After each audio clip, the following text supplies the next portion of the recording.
কখনো তোমাকে যদি ভুলি, হেদায়েতের আলো জ্বেলি নিয় কাছে তুলি। কখনো তোমাকে যদি ভুলি, হেদায়েতের আলো জ্বেলি নিয় কাছে তুলি। ঠাই দিও প্রিয়তম অগমহিয়ান, তুমি রহমান তুমি মেহেরবান। অন্ধ গাহে না শুধু তোমারি গুণগান, অন্ধ গাহে না শুধু তোমারি গুণগান। বুঝেও বুঝে না তবু শান, তুমি রহমান তুমি মেহেরবান।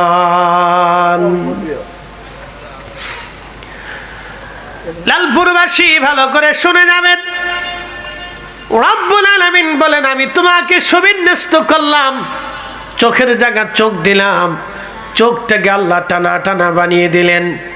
চোখের নিরাপত্তার জন্য আল্লাহ পর্দা দিয়ে দিলেন।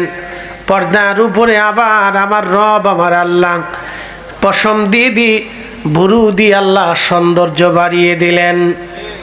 কি কথা ঠিক আছে না? জুলফি দিয়ে আল্লাহ আরো সৌন্দর্য বানালেন।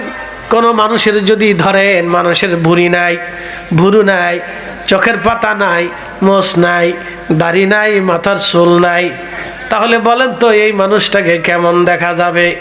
মাথার চুলও নাই, মাথার ওই চোখের কপালের ভুরু নাই, চোখের এই ভুরুটাও নাই, এই কপালের এই জুলফিটাও তার নাই, মোষও নাই, দাড়িও নাই, এই লোকটাকে কেমন দেখা যাবে?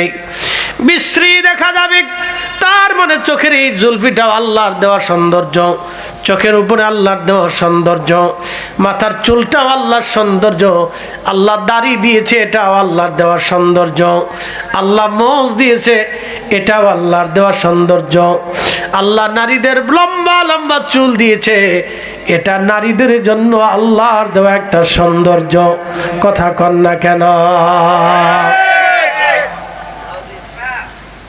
নারীদেরকে যদি জিন্সের প্যান্ট বানাইয়া শার্ট গায়ে দেওয়া, চুল যদি বেটাদের মতো কাইটা ছোট বানাইয়া, হাতে আপনার ঘড়ি পরাইয়া বেটার একটা সুরত দিয়ে যদি রাস্তায় ছেড়ে দেওয়া যায় কেমন দেখা যাবে? মনে হয় না জিজলে? হ্যাঁ, কি কথা করলে? মনে হবে তো এটা ইজলে। আমি মালদ্বীপে গেছি মাহফিল করতে, শোনের কায়দা তো মালদ্বীপের মানুষের বড় বড় চুল রাখে, তো চুল একটা দিয়ে এত বড় একটা এই মাজা পর্যন্ত হয়েছে। তা আমি দেখি বেড়া না বেডি না ইজলে, তা ওরা ছেলেরা হাসে না ইজলে না এটা বেড়াই। তো বেড়া তো এত বড় বড় চুল কে, তো 50% মানুষ ওরা চুল রাখে, বড় বড় চুল রাখে মালদ্বীপের মানুষ। তাহলে কারণ কি? ওরা এত বড় বড় চুল রাখে কে? হুজুর ওই ওরা মাছ মেরে খেতো আগে। হ্যাঁ, ওদের ওই জাতীয় খাবার হচ্ছে মাছ। জাতীয় খাবার কি? ও মাছ, একবারে মনে হয় আপনি জানেন। ওরা মাছ খায় বেশি, ও জুসের ভিতরে মাছ খায়, ও শরবত মাছ দেয়, ও যদ্দূর পারে খালি মাছ মারতে থাকে। ও মাছ খায়, মাছ বেচে। একটা সুন্দর দেশ, শুধু মাছ আর পর্যটনের উপর নির্ভর করে তারা কত ধনী। আর আমাদের এত সম্পদ থাকার পরও আমরা খয়রাতি। বলি এত সুইস ব্যাংকের টাকা পাচার হলে তো আমরা বিক্রি করে খাবো না, তো খাবে কে? যার আছে তার হাজার হাজার বিলিয়ন ট্রিলিয়ন কোটি টাকা, যার যার নাই সে বিক্রি করে গাল্লার টিকিট দেন। আসতে কেমন না, জোরে বলেন। সামনে নির্বাচন আসতেছে, সারা মাস ধরে খালি বদনা বদনা। নির্বাচনের আগের দিন কলস মাস খাইছে ভোট কয়টা? 5টা। 5,000 মেরে দিলাম যা। সারা মাস ধরে চিল্লিছে বদনা, ভোটের দিন যাই একবার কলস মার্কে ধাপ ধাপ ধাপ ধাপ করে মেরে দিচ্ছে। এই জন্য আমাদের কপালের কোনো পরিবর্তন হয় না।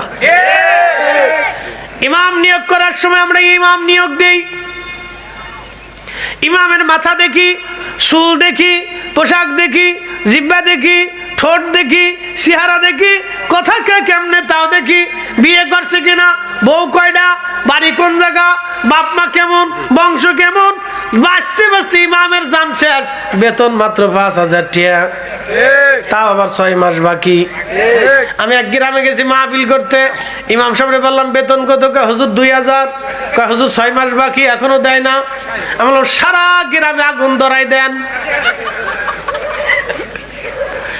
সারা গ্রামের বাড়ি বাড়ি আগুন ধরান, এরা সব জালিম, সব জালিম।